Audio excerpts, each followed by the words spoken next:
देखिए अभी हम आपको ज्योग्राफी के महत्वपूर्ण ऑब्जेक्टिव को बताएंगे। यदि आप इस वीडियो को शुरू से आखिर तक देख लें तो आपको यह अच्छा तरह समझ में आ जाएगा कि ज्योग्राफी से रिलेटेड किस तरह से ऑब्जेक्टिव बोर्ड एग्जाम में पूछा जाता है और उसका जवाब किस तरह से देना होता है। तो अब ध्यान से देखिए, पहला प्रश्न है, निम्नलिखित में खरीफ फसल कौन है? पता है भारत में मौसम के अनुकूल 3 प्रकार के फसल उगाए जाते हैं, रबी फसल, खरीफ फसल और गर्म फसल। धान सबके टाइम में जो भी फसल लगाया जाता है उसे हम कहते हैं खरीफ फसल, और चना, गेहूं, इस सब के साथ जो भी फसल लगाया जाता है उसे हम कहते हैं रबी फसल। जबकि मूंग अर्थात गर्मी के सीजन में जो उगाया जाता है उसे कहते हैं गर्म फसल। तो कहा गया कि निम्नलिखित में कौन खरीफ फसल है? खरीफ फसल के बारे में चर्चा करें तो चावल है, जबकि गेहूं, सरसों, मटर ये सब के सब रबी फसल है। फिर आगे प्रश्न है, निम्नलिखित में से कौन रबी फसल है? पता है ना, रबी फसल उसे कहते हैं जिसे अक्टूबर नवंबर में बोया जाता है और पकने के बाद मार्च अप्रैल में काट लिया जाता है और रबी फसल बोला गया है। तो हम अभी बताए थे सिंपल भाषा में, गेहूं के साथ या फिर गेहूं के सीजन में जो भी फसल उगाया जाए वह सबके सब रबी फसल होगा। तो गेहूं हो गया रबी फसल, यहीं पर आप कह सकते हैं चना रबी फसल है, मटर भी रबी फसल है, और मसूर भी रबी फसल है, खेसारी रबी फसल है, बहुत सारा है, सरसों भी रबी फसल है। जबकि धान, केला, चाय यह सब के सब खरीफ फसल है। फिर आगे प्रश्न है, जूट के उत्पादन में कौन सा राज्य आगे है? पता है पश्चिम बंगाल एक ऐसा राज्य है जो जूट की खेती भारत में सबसे अधिक की जाती है। यदि आपसे पूछे ना कि भारत में सबसे अधिक जूट उत्पादन करने वाला राज्य कौन सा है, कहेगा पश्चिम बंगाल। भारत में जितना भी जूट की खेती की जाती है जितने भी राज्यों में, उन सभी राज्यों में सबसे ज्यादा पश्चिम बंगाल में ही किया जाता है। जूट के फसल के माध्यम से जूट वाला बोरिया या फिर वो जो देखते हैं सबई वाला रस्सी अर्थात घर सब छाड़ने वाला या फिर बहुत सारा बांधने के रूप में जो यूज करते हैं वह सब रस्सी जूट फसल से ही बनता है। फिर आगे प्रश्न है, गेहूं उत्पादन में कौन राज्य आगे है? गेहूं उत्पादन में यदि आपसे कोई पूछे सबसे अग्रणी राज्य कौन है, उत्तर प्रदेश। अब कहेगा ये कैसे, क्यों है उत्तर प्रदेश आगे? तो देखिए उत्तर प्रदेश गंगा नदी के आसपास एक तरह से बसे हुए हैं उत्तर प्रदेश। हालांकि बिहार भी है लेकिन बिहार में कई क्षेत्र बाढ़ सुखाड़ से प्रभावित रहते हैं। उत्तर प्रदेश में अधिक से अधिक जलोढ़ मिट्टी होने के कारण से वहां पर गेहूं की खेती अधिक होती है। गेहूं उत्पादन में भारत का तो प्रमुख फसल है चावल। गेहूं चावल उत्पादन में पश्चिम बंगाल और गेहूं उत्पादन में आ जाता है उत्तर प्रदेश।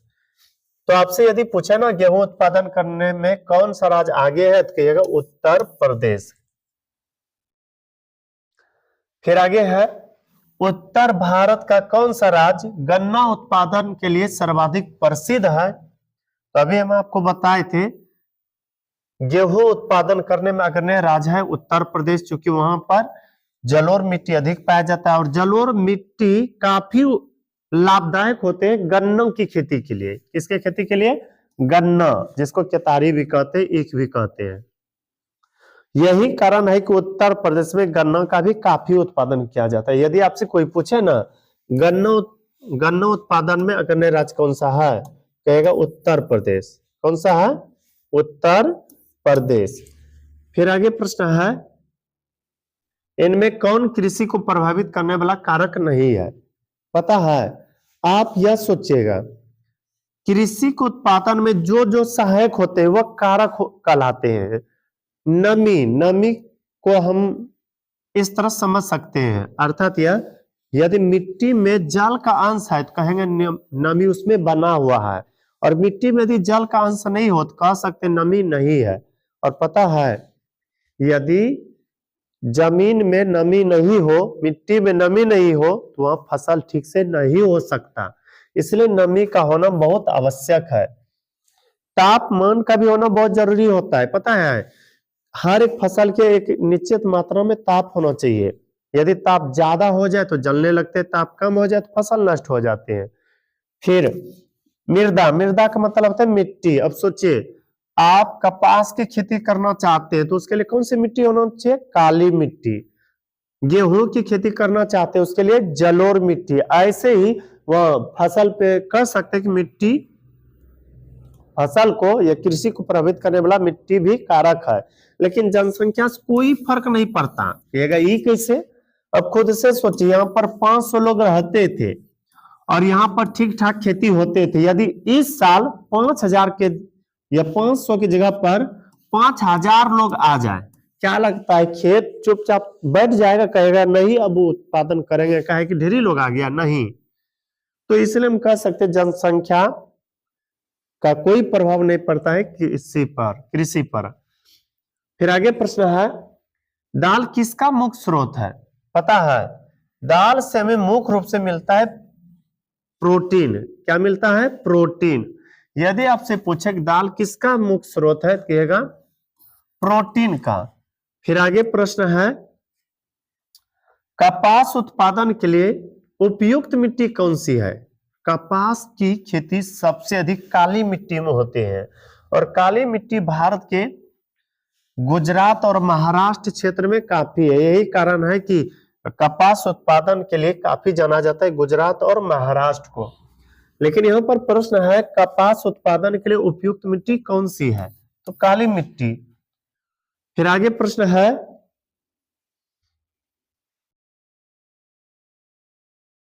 भारत में सबसे पहले स्थापित लौह इस्पात कंपनी निम्नलिखित में कौन है?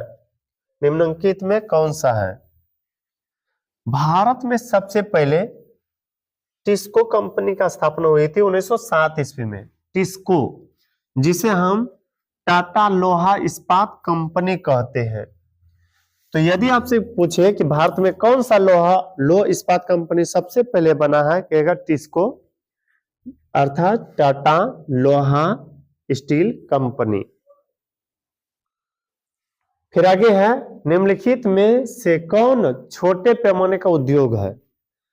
वैसा उद्योग जिसमें कम धन जन की जरूरत पड़ते हैं, कम मजदूर की आवश्यकता होते है, कम पैसा लगते हैं, उसे कहते हैं लघु उद्योग या फिर एक तरह छोटे पैमाने का उद्योग। और छोटे पैमाने का उद्योग है खिलौना उद्योग। चीनी उद्योग लगाने के लिए थोड़ा ज्यादा पूंजी की आवश्यकता होते हैं। कागज उद्योग में भी काफी पूंजी लगते हैं। विद्युत उपकरण उद्योग में भी काफी पूंजी लगते हैं। लेकिन खिलौना बनाना इजी है, आप 2-4 हजार लगा करके खिलौना बनाने का काम शुरू कर सकते हैं। फिर आगे है, भोपाल त्रासदी में किस गैस का रिसाव हुआ था? पता है, मिथाइल आइसोसाइनाइड नाम का गैस था, वह स्टोर करके रखा गया था। लेकिन एक दिन एकाएक किसी तरह से रिसाव हो गया और पता है कई लोग वहां घायल हुए, मरे भी। तो यदि आपसे कोई कहे, वह घटना घटा था 1984 ईस्वी में। यदि आपसे पूछे भोपाल त्रासदी में किस गैस का रिसाव हुआ था, कहिएगा मिथाइल आइसोसाइनाइड। फिर आगे प्रश्न है, सिंदरी कहाँ है? पता है, सिंदरी झारखंड में है। यदि आपसे कोई पूछे सिंदरी कहाँ है, कहिएगा झारखंड में। ये बिहार का जो पड़ोसिया राज्य है झारखंड। फिर आगे प्रश्न है, चीनी उत्पादन में अग्रणी राज्य कौन सा है?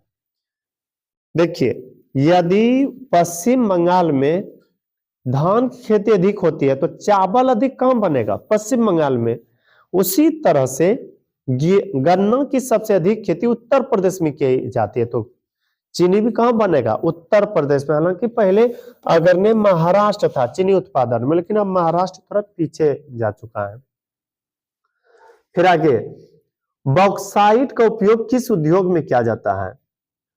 ऑप्शन है जूट उद्योग में, तांबा उद्योग में, सीमेंट उद्योग में, एल्युमिनियम उद्योग में। इसका सही उत्तर एल्युमिनियम उद्योग होगा, क्योंकि बॉक्साइट एक प्रकार का खनिज है, धात्विक खनिज। धात्विक खनिज तो जानते ही हैं, जिस खनिज में धातु का अंश हो उसे धात्विक खनिज कहते हैं। और खनिज हम उसे कहते हैं जिससे कि कोई न कोई धातु प्राप्त होता हो। तो बॉक्साइट का उपयोग किस उद्योग में किया जाता है? यदि आप पूछे कहिएगा एल्युमिनियम उद्योग में। फिर आगे प्रश्न है चूना पत्थर, चूना होगा, चूना पत्थर का उपयोग किस उद्योग में किया जाता है? चूना पत्थर जो होता है ना उसे पीस पीस करके सीमेंट बनाया जाता है। इसलिए यदि आपसे कोई पूछे चूना पत्थर का उपयोग किस उद्योग में किया जाता है, कहेगा सीमेंट उद्योग में। फिर आगे प्रश्न है कहां का रेलवे वर्कशॉप एशिया में सबसे पुराना है?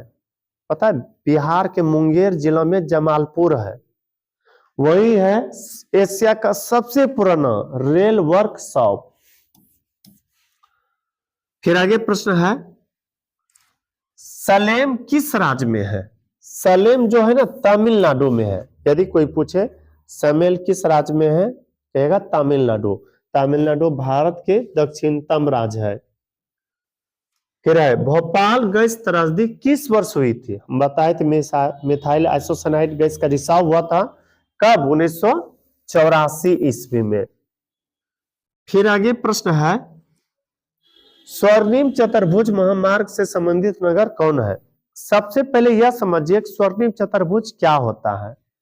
पता है, भारत सरकार द्वारा दिल्ली से मुंबई को एम का मतलब मुंबई से चेन्नई और चेन्नई से कोलकाता, पुनः कोलकाता से दिल्ली को जोड़ने के लिए एक महामार्ग बनाया है।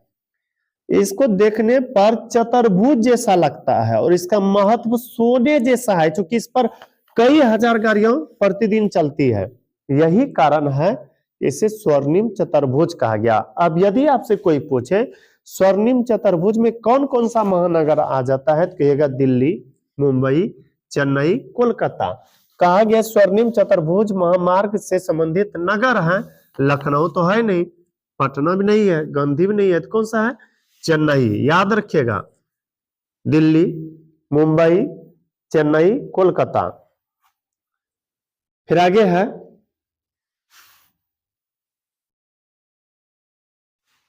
भारत का सर्वाधिक विदेशी व्यापार किस मार्ग के द्वारा होता है? सबसे अधिक व्यापार जो होता है ना, हो सकता है आपके नजर में ऐसा लग रहा हो कि विदेश मतलब दूसरे देश से व्यापार होता होगा हवाई जहाज से या गाड़ी मोटर से, नहीं। मुख्य रूप से विदेशी व्यापार होता है जल मार्ग के द्वारा, क्योंकि भारी भारी वस्तु हवाई जहाज कितना दूर तक ले जाएगा ढो करके, उसको ज्यादा बैलेंस उठाने की क्षमता नहीं होती है सभी जहाज को। और पानी वाला जहाज से बड़े बड़े ट्रक एक साथ कई ट्रक उठा के ले जाया जा सकता है। तो यदि आपसे पूछे ना भारत का सर्वाधिक विदेशी व्यापार किस मार्ग के द्वारा होता है, कहिएगा समुद्री मार्ग के द्वारा या जल मार्ग के द्वारा। फिर आगे है पक्की सड़कों की लंबाई की दृष्टि में प्रथम स्थान पर कौन सा राज्य है? भारत का सबसे अमीर राज्य महाराष्ट्र है और भारत का सबसे बड़ा नगर कहिए या महानगर मुंबई है। अब खुद से सोचे, यदि वह बड़े नगर के रूप में है और सबसे अधिक पैसा वाला राज्य है तो वही ना होगा ज्यादा पक्की सड़क। तो यही कारण है, यदि आपसे कोई पूछे कि पक्की सड़कों की लंबाई की दृष्टि से प्रथम स्थान पर कौन सा है, कहेगा महाराष्ट्र। फिर आगे है कांडलापत्तन किस राज्य में है? कांडलापत्तन या गुजरात में है। कोई पूछे कि कांडलापत्तन कहां है, तो कहेगा गुजरात में। पत्तन क्या होता है? समुद्री क्षेत्र का वह एरिया जहां पर पानी वाला जहाज के माध्यम से सामानों को उतारा व लादा जाता है। फिर आगे है एन्नोर पत्तन किस राज्य में है? एन्नोर पत्तन है तमिलनाडु में। यह भारत के दक्षिणतम राज्य है, सबसे दक्षिण में तमिलनाडु है, वही है एन्नोर पत्तन। फिर आगे है भारत में सबसे ऊंची सड़क कहां मिलती है? खुद से सोचिए, हम इस तरह से दिशा बना इस तरह से कुछ पहाड़ी नुमा संरचना बनाए, इसका नाम ए रखते, इसका नाम बी, इसका नाम सी। हर जगह सड़क है, बताइए सबसे ऊंची सड़क कहां मिलेगा? बी जगह पर। उसी तरह से भारत के सबसे ऊंचाई वाले क्षेत्र जो आते हैं वह मुख्य रूप से लेह या लद्दाख वाला क्षेत्र। यही कारण है लेह या लद्दाख जो कि भारत का केंद्र शासित प्रदेश है, वहां की सड़कें सबसे ऊंची है, क्योंकि बहुत ऊंचे ऊंचे चोटियों पर वहां बनाया गया है। यदि आपसे पूछे ना भारत में सबसे ऊंची सड़क कहाँ है, सड़क कहाँ है, तो कहिएगा लेह लद्दाख में, जो केंद्र शासित प्रदेश है। कुछ दिन पहले जम्मू कश्मीर का यह हिस्सा था। भारत में रेल परिसंचालन की शुरुआत कब हुई, अर्थात भारत में रेलवे की शुरुआत कब हुई? भारत में रेलवे की शुरुआत 1853 ईस्वी में हुई है। कब? 1853 ईस्वी में। फिर आगे है, पूर्वोत्तर रेलवे का मुख्यालय कहाँ है? पूरब और उत्तर, पूरब उत्तर, पूर्वोत्तर बोले ना, पूर्वोत्तर का मतलब हुआ पूरब और उत्तर, अर्थात तो इसके मध्य का रेलवे। पूर्वोत्तर रेलवे का मुख्यालय है गोरखपुर, जो उत्तर प्रदेश में है। फिर आगे है, पूर्वी मध्य रेलवे का मुख्यालय कहाँ है? कई बार यह प्रश्न पूछा गया है। पूर्वी मध्य रेलवे का मुख्यालय है हाजीपुर में। कहाँ है? हाजीपुर। यदि आपसे पूछे कि पूर्वोत्तर रेलवे का मुख्यालय कहाँ है? हाजीपुर। फिर आगे है, राष्ट्रीय जलमार्ग संख्या 1 किस नदी पर विकसित किया गया है? एक नगर को या एक शहर को दूसरे शहर से जोड़ने के लिए नदी के माध्यम से भी एक रूट तैयार किया गया है, जो पानी वाला जहाज यहां से वहां तक समुद्र को ले जाते हैं। और सबसे जो बड़े बड़े रूट है उसे NW1, NW2, NW3 इसी तरह से रखा गया है। NW1 का मतलब नेशनल वाटर मार्ग 1। तो यहां पर है राष्ट्रीय जल मार्ग संख्या 1 किस नदी पर विकसित किया गया है? तो यह है गंगा नदी पर। फिर आगे है, पारादीप पत्तन किस राज्य में है? पारादीप पत्तन यह उड़ीसा में है। कहाँ है? उड़ीसा में। बस इस वीडियो में इतना ही। यदि यह वीडियो आपको अच्छा लगा हो तो मेरे वीडियो को लाइक कीजिएगा, और अभी तक यदि चैनल को सब्सक्राइब नहीं किए होंगे तो कर लीजिएगा, ताकि जो भी इस तरह से वीडियो अपलोड करें वे आप तक आसानी से पहुंच सके। मिलते हैं किसी अगला वीडियो में, तब तक के लिए धन्यवाद।